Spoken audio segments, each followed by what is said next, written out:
میرے حضور کی تو کوئی بہن نہیں تھی، در یتیم ہے، لیکن جب حضرت حلیمہ سعدیہ کے ہاں حضور گئے تو وہاں حضور کی ایک رضائی بہن کا تذکرہ ملتا ہے جو حضور کو لوریاں دیتی تھی، نام شیمہ تھا۔ تو شام کے وقت جب خواتین کھانا پکانے میں مصروف ہونے لگتی تو بہنیں ویر اٹھا کر کے باہر لے جاتی۔ ہر بہن کا خیال یہ ہوتا کہ میرے ویر سے سونا زمانے میں کوئی نہیں۔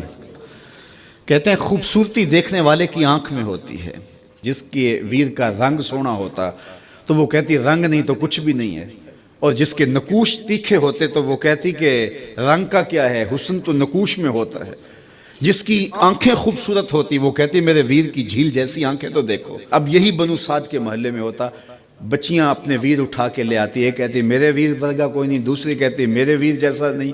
اتنے میں حضرت شیمہ اپنا ویر محمد اٹھا کے لے آتی اور دور سے ہی کہتی نہیں میرا ویر بھی آ گیا، تو سب کے سر جھک جاتے، کہتی نہیں شیمہ تیرے ویر کا مقابلہ تو نہیں نا، ہم تو آپس میں بات کر رہی ہیں۔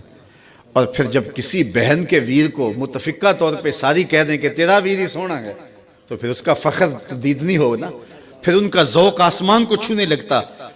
ابن حشام سیرت کی سب سے پہلی کتاب، اس میں یہ واقعہ لکھا ہے کہ پھر حضرت شیمہ حضور کو اپنی آغوش میں لے کے سمیٹتی اور پھر چومتی اور پھر وہ لوری دیتی، اور وہ لوری کے لفظ بھی لکھے ہیں، ربنا ابق لنا محمدا حتی اراہ یافعا و امردا، اللہ میرے ویر محمد کو سلامت رکھنا۔ آج یہ پالنے میں بچوں کا سردار ہے، کل وہ لمحے آئے جوانوں کا بھی سردار ہو۔ اور پھر جھوم جاتی اور کیا خوشی ان کی دیتنی ہوتی۔ اور پھر وہ منظر بھی آیا کہ حضور علیہ السلام مکے چلے گئے اور یہ جوان ہوئیں اور پھر ان کی شادی کسی قبیلے میں ہو گئی۔ آقا کریم نے اعلان نبوت کیا، 13 سال کا وقت کٹا اور پھر حضور مدینہ شریف چلے گئے۔ جب غزوات کا سلسلہ شروع ہوا تو جس قبیلے میں شیمہ کا نکاح ہوا تھا اس قبیلے میں مسلمانوں کے ساتھ ٹکراؤ ہوا تو اللہ نے مسلمانوں کو فتح عطا کر دی۔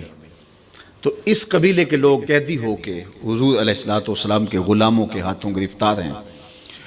تو یہ اپنے قیدیوں کو چھڑانے کے لیے قبیلے کے سردار ایک ایک گھر سے فدیے کے لیے رقم جمع کر رہے ہیں۔ چلتے چلتے شیمہ کے گھر بھی پہنچے جو کہ ایک عمر کا حصہ گزار چکی تھی، اور جا کے کہا کہ اتنا حصہ آپ کا بھی آتا ہے۔ کہا کس لیے؟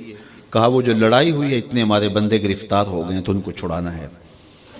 تو چلتے چلتے باتوں میں کسی کے لبوں پہ حضور کا نام آ گیا تو شیمہ نے کہا اچھا انہوں نے تمہارے لوگ پکڑے؟ کہا ہاں۔ تو کہا پھر تم رقم اکٹھی نہ کرو، مجھے ساتھ لے چلو۔ انہوں نے کہا تجھے ساتھ لے چلیں؟ کہا تم نہیں جانتی وہ میرا ویر لگتا ہے، وہ میرا بھائی لگتا ہے۔ قوم کے سرداروں کے ساتھ حضرت شیمہ حضور کے نوری خیموں کی جانب جا رہی ہیں اور صحابہ ننگی تلواروں سے پہرا دے رہے۔ یہ مکی دور تو تھا نہیں، یہ مدنی دور تھا۔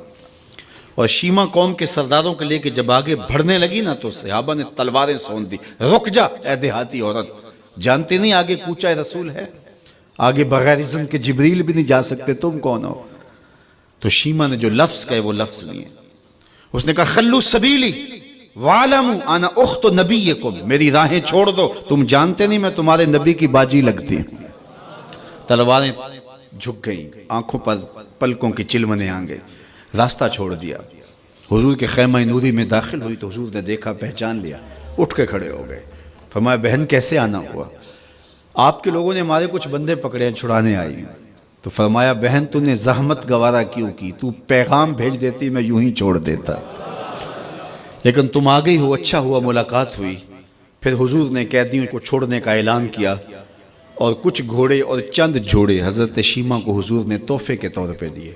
ویروں کے دروازے پر بہنیں آئیں تو ویر خالی تو موڑا نہیں کرتے، تو حضور نے بہت کچھ عطا کیا۔ اور پھر رخصت کرنے خیمے سے باہر آئے تو صحابہ کی جماعت منتظر تھی۔ فرمایا صحابہ جب میں قیدی چھوڑا کرتا ہوں میری عادت تمہیں معلوم ہے کہ میں پہلے تم سے مشاورت کیا کرتا ہوں، آج ایسا موقع آیا کہ میں نے تم سے مشاورت بھی نہیں کی اور قیدی بھی چھوڑ دیے۔